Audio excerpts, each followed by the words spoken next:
cette calvitie que vous voyez. Parce que nous sommes encore imparfaits. Et le livre, les épîtres deviennent des lettres de référence qui nous servent à corriger ces problèmes. Oui, c'est Rebecca, ça a rapport avec ça. Okay. Oui, pasteur, mais qu'est-ce que tu réponds quand quelqu'un te dit, par exemple, qu'on ne peut pas limiter la Bible à un contexte, que dans le fond, c'est une erreur de décider de comprendre un verset à cause d'un contexte et que c'est ça qui fait qu'il y a plusieurs interprétations et tout ça? Ben, si tu veux dire que on peut sortir, si on doit enlever le contexte, donc je pourrais aller dans l'Ancien Testament et dire à quelqu'un,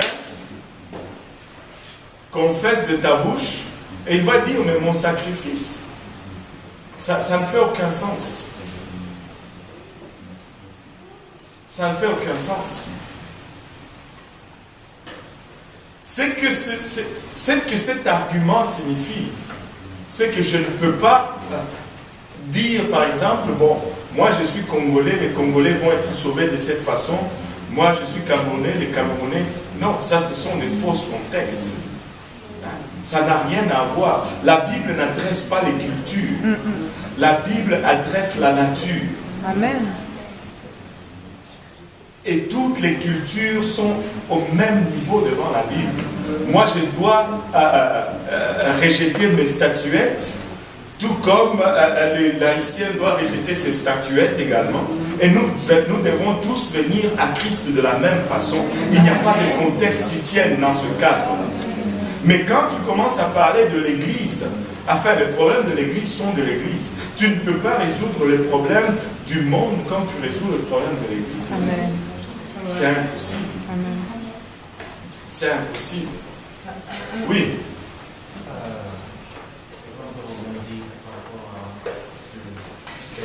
Oui.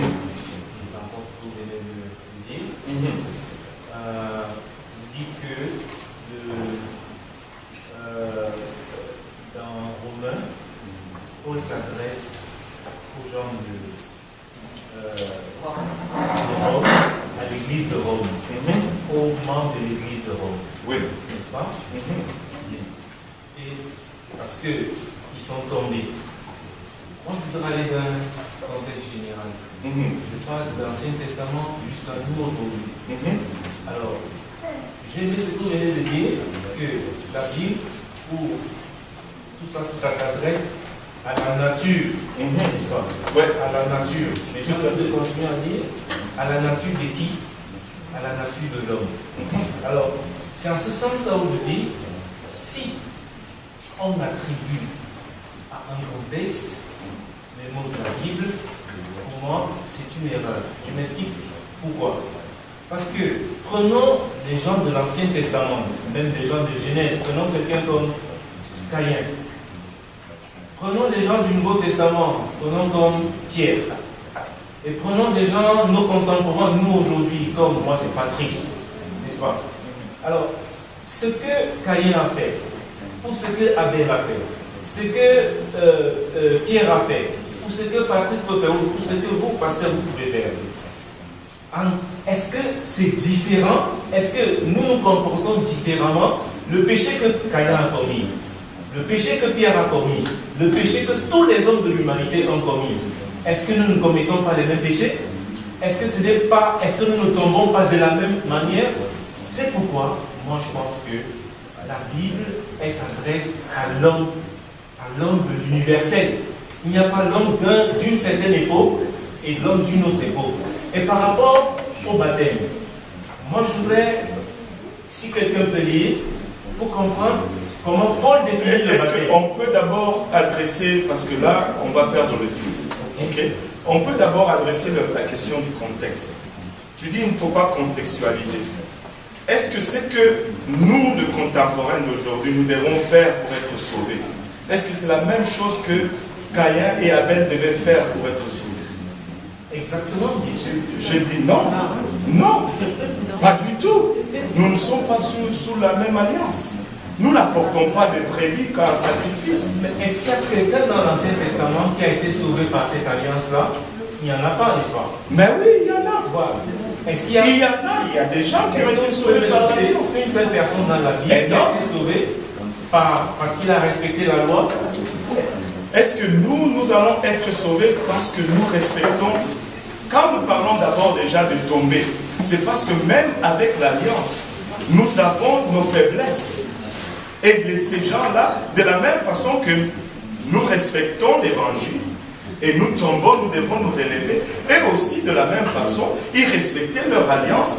Mais le problème, c'est que quand ils tombent, ils doivent se relever. Mais il y en a qui sont... Est-ce que tu veux dire que ceux de l'ancienne alliance, personne n'est parvenu au salut? Pas du tout. Je vous prends un seul exemple. Caïn. Comment est-ce que Caïn est parvenu au salut? Est-ce que vous pouvez me dire comment est-ce que Caïn est parvenu au salut? Comment est-ce que toi tu peux me dire que Caïn est parvenu au salut aujourd'hui? Mais Caïn a été sauvé. Comment ça? C'est dans la Bible, Caïn a été sauvé. Quel verset? Quel verset?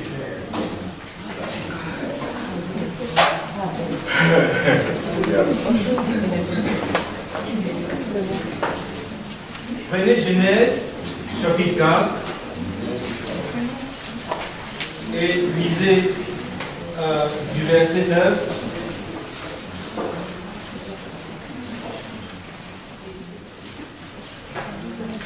jusqu'au verset 15. Si quelqu'un peut lire du verset 9 jusqu'au verset 15. Tu peux juste le lire directement. Ok, je peux le lire. L'Éternel dit à Caïn, où est ton frère Abel? Il répondit, je ne sais pas. Suis-je le gardien de mon frère? Et Dieu dit, qu'as-tu fait? La voix du sang de ton frère crie de la terre jusqu'à moi. Maintenant tu seras maudit de la terre, qui a ouvert sa bouche pour recevoir de ta main le sang de ton frère. Quand tu cultiveras le sol, il ne te donnera plus sa richesse. Tu seras errant et vagabond sur la terre. Maintenant, verset 13, la repentance de Caïn. Caïn dit à l'Éternel, mon châtiment est trop grand pour être supporté. Voici, tu me chasses aujourd'hui de cette terre. Je serai caché loin de ta face, je serai errant et vagabond sur la terre, et quiconque me trouvera me tuera. La mort ici, Caïn sera tué. Et maintenant, que dit l'Éternel qui sauve Caïn? Il dit, l'Éternel lui dit, si quelqu'un tuait Caïn, Caïn serait vengé 7 fois. Et l'Éternel mit un signe sur Caïn pour que quiconque le trouverait ne le tuât point. Alors j'ai envie de vous poser la question. C'est quoi le signe que Dieu met sur Caïn pour que Caïn ne meure pas? Si ce n'est Jésus-Christ. Le seul signe de vie, on pense déjà à la vie de Dieu. Il n'y a qu'un seul qui donne la vie, c'est Jésus-Christ. Alors si Caïn a reçu un signe pour que personne ne le tue, c'est quel signe? En dehors de Jésus-Christ. Parce que là, tu dis quelque chose et puis tu nous aiguilles. Tu ne peux pas me dire c'est que le signe que le Seigneur a mis sur Caïn et tu fais de l'extrapolation. Laisse-moi te dire pourquoi Dieu dit Caïn ne sera pas tué. Parce que jusque là, le gouvernement était le gouvernement de Dieu. Et l'homme n'avait pas encore la permission d'exercer une sentence ou quelconque jugement. Cette autorisation n'est donnée qu'après le déluge, lorsque Noé sort de l'arche. C'est là que Dieu donne spécifiquement à l'homme l'autorisation d'exercer une sentence, et c'est là que le gouvernement humain commence. Il ne faut pas embrouiller les choses et les mêler pour rien. Le plan de salut est très simple, et le plan de salut est progressif.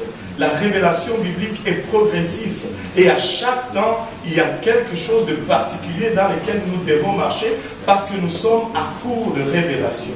Jusqu'à ce que la chose parfaite qui est annoncée depuis le temps, Jésus-Christ arrive et qu'on commence maintenant à contempler cette image et qu'on peut jouir vraiment de cette... Pourquoi Dieu fait la différence entre l'Église et les autres? Pourquoi Dieu fait la différence entre les saints et les justes? Parce qu'il y a différentes dispensations et parce qu'il y a différentes alliances, tout simplement. on n'est pas sous la même alliance, on ne fait pas les mêmes choses pour être sauvé. On n'a pas... Non, attends d'abord. Qu'est-ce qui sauve? C'est l'obéissance. Est-ce qu'il y a autre chose qui sauve un homme, que ce soit l'homme? Moi, j'ai dit à vos membres ici, la semaine dernière, que d'après mon enseignement, je voudrais que vous m'apportiez des éléments. Peut-être je me trompe dans cet enseignement. Et j'ai dit à vos membres que moi, on m'a appris dans mon enseignement qu'il n'y a qu'un seul qui donne la vie. C'est Jésus-Christ. C'est ce que nous enseignons aussi. Exactement. Alors, les gens de l'Ancien Testament, on nous dit dans la Bible que l'Ancien Testament, c'est l'ombre ou l'image du Nouveau Testament. L'ombre des biens à venir, c'est-à-dire l'ombre de Jésus-Christ qui devait venir. Alors, j'ai dit ici la semaine dernière que les gens de l'Ancien Testament, de Abraham, ou bien j'ai même envie de dire de Adam et Ève, tu peux dire juste voilà, c'est bon, Adam et Ève jusqu'à tous ceux de l'Ancien Testament, ils ont été sauvés pourquoi? Parce qu'ils ont cru en Jésus-Christ qui devait venir. Jésus-Christ est le même hier, aujourd'hui et demain. Okay. On n'est sauvé que par Jésus-Christ. Qu'on soit dans l'Ancien Testament, pendant l'époque de Jésus, ou après l'époque de Jésus. C'est beau, tout ce que tu as dit c'est vrai là, jusqu'à un point. Je vais te le dire pourquoi. Tu dis ils ont sauvé parce qu'ils ont cru. Et c'est là la clé. Maintenant, croire pour moi aujourd'hui, qu'est-ce que ça veut dire d'abord croire? Croire, c'est-à-dire, je vois ce que Dieu me dit, je l'accepte et je fais ce qu'il me dit. Ce qu'il a dit, c'est croire pour eux. Ça voulait dire amener une brebis pour le pardon de ses péchés. C'est ce que ça voulait dire croire pour eux. Amener la brebis, mettre sa main sur la brebis s'est fait égorger pour eux. Et c'est ce que ça voulait dire croire, et c'est ce que Dieu demandait pour leur époque. Maintenant, quand moi je viens... Non, laisse-moi d'abord finir. Laisse-moi d'abord finir. Justement, parce que c'est ça, pour leur temps, c'est ça. Je ne disconviens pas que c'est l'image de Jésus-Christ, mais c'est ce qu'ils devaient faire. Mais moi, aujourd'hui, si je crois, je ne veux pas amener une brebis. Parce que la Bible me dit, le temps d'amener une brebis est révolu. La vraie brebis, Jésus-Christ est venu. Voilà. Alors, tu ne peux pas dire aujourd'hui que, parce que eux ils devaient croire et que moi je devais croire, alors c'est pareil. Oui, c'est pareil, nous devions croire, mais des choses différentes nous étaient requises de nous pour montrer cette foi, pour montrer qu'on a cru. Moi, on me demande aujourd'hui, si je crois, je vais me repentir. Si je crois, je vais me faire baptiser au nom de Jésus-Christ. Si je crois, je vais rechercher le baptême du Saint-Esprit parce que je crus. Mais pour eux, ces choses-là n'étaient pas disponibles. S'ils ont cru à leur époque, ils allaient écouter ce que Moïse disait, ils allaient amener une brebis parce qu'ils ont cru. Ils allaient sacrifier cette brebis parce qu'ils ont cru. À la base, on a tous la croyance, mais des choses différentes nous sont requises pour exprimer notre croyance, notre foi. Mais parce que, est-ce que vous savez que Paul est contre le baptême? Ça devient... Est-ce que vous savez que Paul est contre le baptême? Et que vous dites que ce n'est pas le baptême? Ok, regarde. Lire la Bible. Quelqu'un peut lire 1 Corinthiens 15. Exactement. Mais Jésus a enseigné. Alors que lui-même baptisé. Mais Jésus même a enseigné le baptême.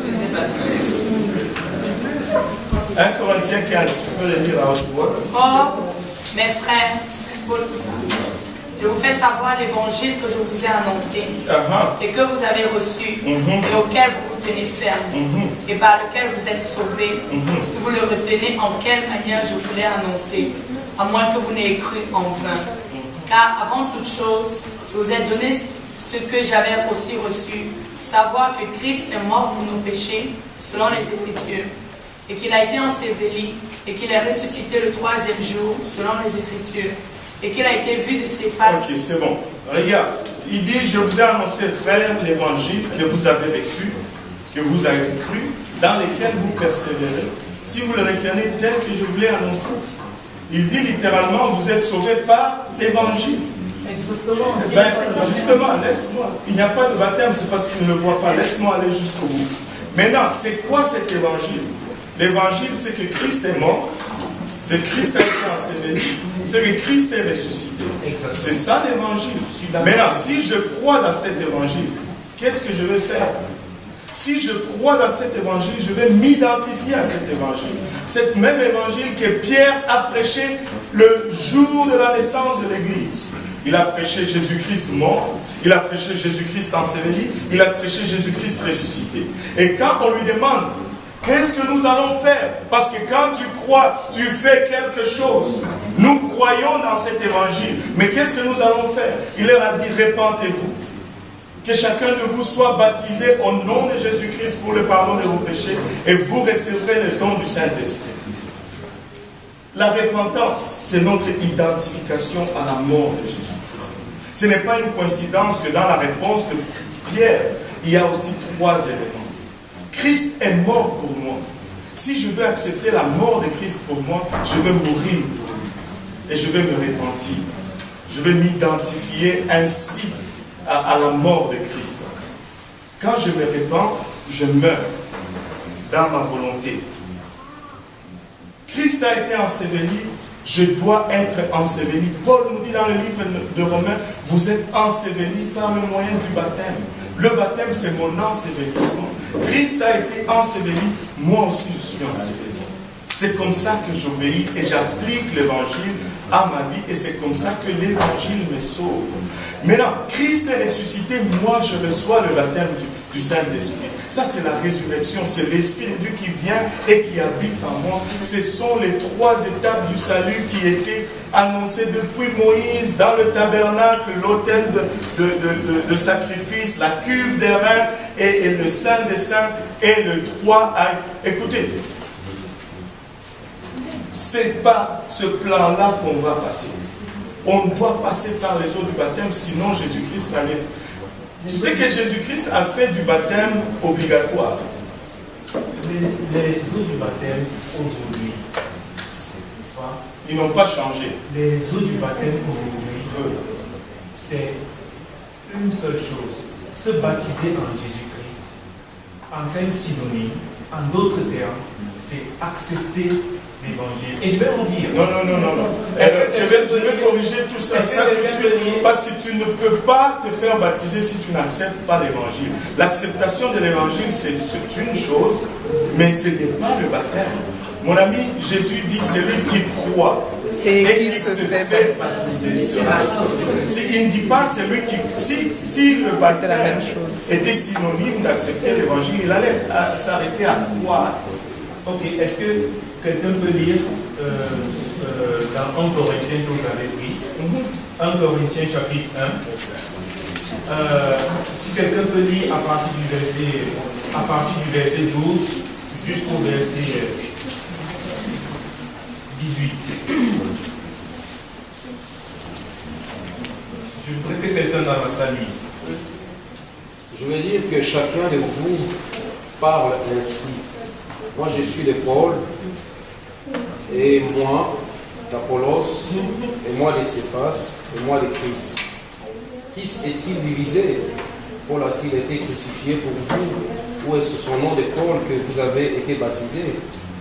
Je rends grâce à Dieu de ce que je n'ai baptisé aucun de vous, excepté Crispas et Gaius, afin que personne ne dise que vous avez été baptisé en mon nom. C'est jusqu'à 15? Non, jusqu'à 18. Ok. J'ai encore baptisé la famille de Stéphanas. Du reste, je ne sache pas que j'ai baptisé quelques autres personnes. Ce n'est pas pour baptiser que Christ m'a envoyé, c'est pour annoncer l'évangile, et cela sans la sagesse du langage, afin que la croix de Christ ne soit pas rendue vaine. Car la prédication de la croix est une folie pour ceux qui périssent, mais pour nous qui sommes sauvés, c'est une puissance de Dieu. Très bien. Au verset 17, on peut bien voir, Paul dit que ce n'est pas pour baptiser que Christ m'a envoyé. Mais c'est pour prêcher l'évangile. Donc, la chose qui est importante, ce n'est pas le baptême. La chose qui est importante, c'est La foi, Paul, toi, tu as parlé des contextes tout à l'heure. Voilà une bonne place où appliquer vraiment cela de la bonne façon. Paul parle à des gens qui sont en train de dire, comme il y en a, même aujourd'hui, moi je veux seulement être baptisé par Pastor Graham. Si ce n'est pas Pastor Graham qui me baptise, c'est comme si mon baptême n'est pas valable. Ce n'est pas qu'il dit le baptême n'est pas vrai, mais non, pas du tout. Lui-même, il déclare dans le même passage qu'il a baptisé telle famille et qu'il a baptisé telle autre et telle autre, selon sa mémoire. Ça serait fausse. C'est pas vrai que de dire qu'il dit que le baptême, non. Il dit le but principal, ce n'est pas que je te baptise. Le but principal, c'est que je prêche l'évangile. Mais l'évangile conduit à quoi? L'évangile conduit à ce que tu te répandes et que tu te fasses baptiser et que tu reçoives le baptême du Saint-Esprit. Il dit, je ne tire pas gloire en vous plongeant dans l'eau. Je tire gloire à ce que vous donnez votre vie à Christ. Il n'est pas en train d'effacer le baptême. Il est par contre en train de nous confirmer que même lui-même a baptisé. Même si... Je pourrais poser cette question, à partir de quel moment que le baptême a cessé d'être nécessaire? L'Église a-t-elle changé? À partir de quel moment le baptême a-t-il cessé d'être nécessaire? À partir du moment où Jésus-Christ s'est baptisé. Jésus-Christ s'est baptisé pour nous tous. Mais non, mais alors pourquoi ils auraient baptisé après Jésus? Mais pourquoi alors les disciples ont baptisé après que Jésus-Christ a été baptisé? Et Paul dit que c'est pas indispensable. Paul ne dit pas que c'est pas indispensable. C'est pas ce que Paul dit. Vous venez de dire, moi, des choses qui me paraissent bizarres. Peut-être que je me trompe encore. J'ai envie de poser la question de savoir, comme vous avez dit, il faut s'identifier. Est-ce que nous réécrivons la Bible? Est-ce que nous réécrivons l'histoire de Jésus-Christ ou nous devons simplement croire à l'histoire de Jésus-Christ? Est-ce que je dois refaire ce que Jésus-Christ a fait ou bien je dois croire ce que Jésus-Christ a fait pour moi? Est-ce que tu vas aller encore à la croix? Justement, c'est la question que je pose. Tu ne vas pas aller à la croix parce que pourquoi est-ce que je vais me baptiser? Parce que pour accepter ce qu'il a fait pour toi. Mais pour accepter ce qu'il a fait pour moi, il est aussi allé à la croix. Pourquoi je ne repars pas à la croix moi? Parce que lui, il l'a fait, mais cela ne veut pas dire que toi, tu l'as accepté. Si, laisse-moi te donner un exemple. Oui. J'ai dit, ok, j'ai toujours donné cet exemple, je vais la donner, et puis on va revenir parce que là, on est en train de s'égarer complètement. J'ai dit, ok, je vais payer un buffet gratuit chez Foulam, tout le monde. C'est gratuit, ça ne me coûte rien. Ok. Mon frère, si tu ne sors pas de là et que tu n'ailles pas chez Foulam, tu n'auras jamais ce buffet gratuit. Je suis d'accord. Alors, c'est la même chose. Christ est allé à la croix pour moi. Si je ne sors pas de là où je suis et que je rentre dans ces eaux du baptême, je n'obtiens pas le prix ou le salaire de ce qu'il a rendu disponible pour moi à cette croix.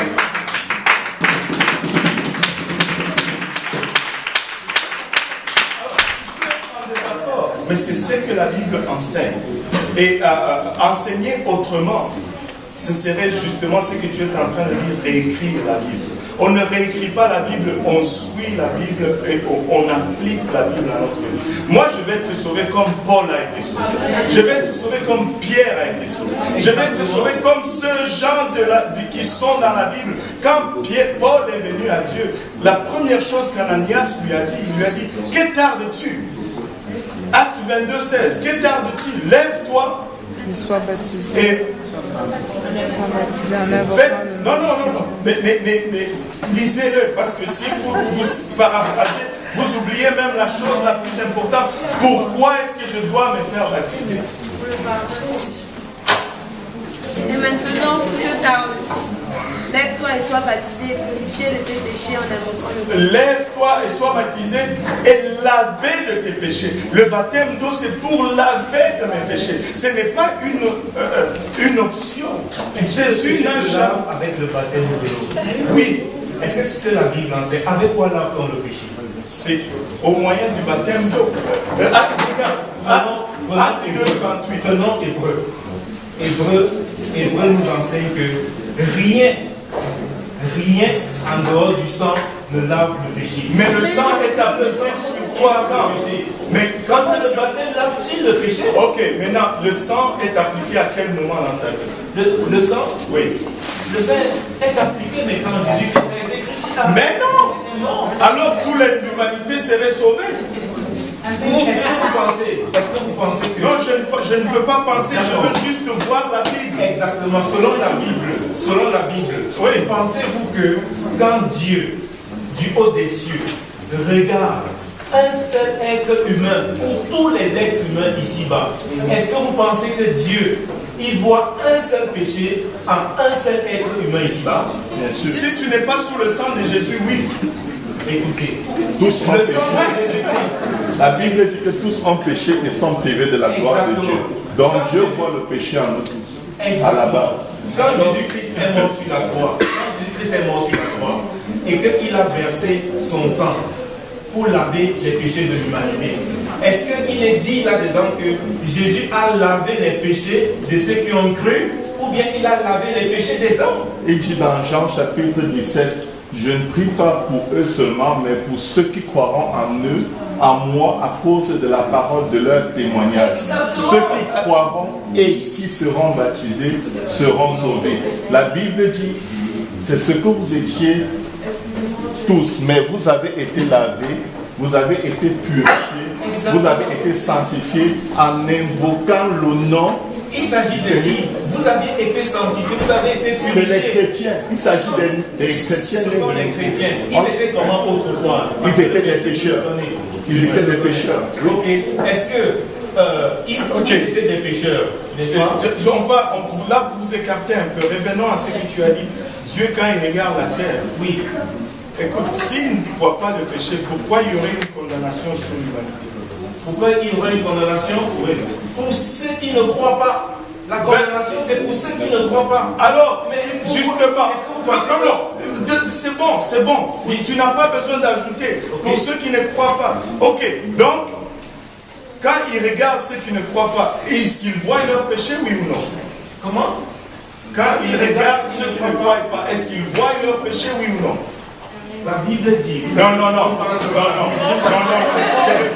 je refuse d'avancer. Dis-moi d'abord, quand ils regardent ceux qui ne croient pas, est-ce qu'ils voient leur péché, oui ou non? Est-ce que vous pensez, je vous réponds donc, est-ce que vous pensez que quand il te regarde toi, qui est sauvé, est-ce que tu penses que Dieu ne voit pas en toi le péché? Je n'ai pas de problème. Il n'a pas de péché. Je n'ai pas de problème avec ça, mon frère. Moi, je suis clair là-dessus. Mais je voulais amener à la lumière ce que tu as dit. Exact. Tu as dit, Dieu, quand il regarde, il ne voit pas le péché des hommes. Bon, attends. Mais juste, il n'y a pas de problème. Mais j'ai poussé plus loin. J'ai dit, pourquoi il n'y a pas de condamnation? Pourquoi il y a une condamnation? On progresse. Okay? Tu as dit, parce qu'il y a ceux qui ne croient pas. Mais non, la prochaine part, c'est que quand ils regardent ceux qui ne croient pas, est-ce qu'ils voient leur péché, oui ou non?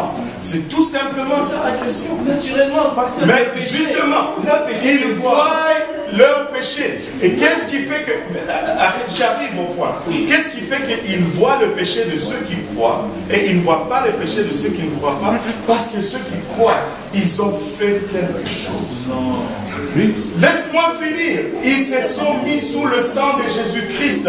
Et quand est-ce qu'ils se sont mis sous le sang de Jésus-Christ? C'est lorsque le nom de Jésus est invoqué sur